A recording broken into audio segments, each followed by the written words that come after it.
երեք գերտերություններ Հայաստանի եւ Ադրբեջանի տարբերակ են առաջարկել, որը 7 տարի է Նիկոլ Փաշինյանը չի հրապարակում,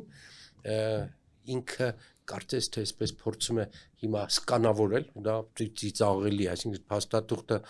հրապարակել է 5 րոպեի գործ է, որտեղ իր սեղանին դրած է, արտգործնախարարության դրած է,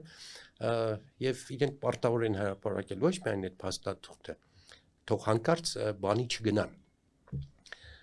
Եվ մեր արձագանքները պաշտոնական մեր արտաքին գործոս նախարարությունը ինչ է պատասխանել եռանախագահության այդ առաջարկներին, դա շատ կարևոր է, որովհետև այդտեղ է երևում, այդտեղ է շանգլուխը, ինչու է Հայաստանի իշխանությունները դուրս եկել բանակցություններից, մերժել է բանակցությունները, հայտարարել է, որ զրոյից պետք է սկսեն բանակցությունները եւ լադեր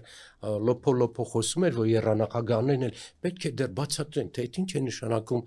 այդ եռանախագահների առաջարկները։ Այդ ամենը իրենք պետք է հրապարակեն եւ այդտեղ կերևա իսկական ով է ոնց որ հրապարակեն, բայց պարոն Մանուկյան ինչ է ասում, մեծ քաղաքական փորձառությունը ինչ է ասում, ինչ է ուշում։ Չհրապարակեն, իրենց վզին է մնում այդ մեղքը, վերջին հաշվով այդ փաստաթղթերը հոմենակ իրա ձեռքին չեն։ Կա եւ Ֆրանսիայում, եւ Միացյալ Նահանգներում, եւ Ռուսաստանում, դա բան չի էլ այդպես 100 փակի տակ դրված փաստաթուղթ չէ, իր գաղտնիության խորհրդավորության փուլը անցել է, այդ խնդիրը, որով կարգավորվում է, ասում ես չկան, մեկը սառնարանի ոտի տակա, մեկը չգիտեմ, դա լուրջ չի, հասկանում եք, այդ ձևի պարզունակ այդքան մանկական, այդքան լպիր չի կարելի պետության ու պետության պարտավորությունների հետ կամ միջազգային կազմակերպությունների հետ վարվել, դա անամոթություն է այդ ձևի դիրքորոշումը, իհարկե պետք է հրապարակվի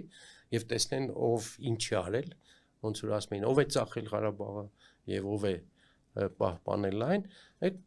չեն կարող չհրապարակել, ուշ թե շուտ դա հրապարակվելու է։ Եվ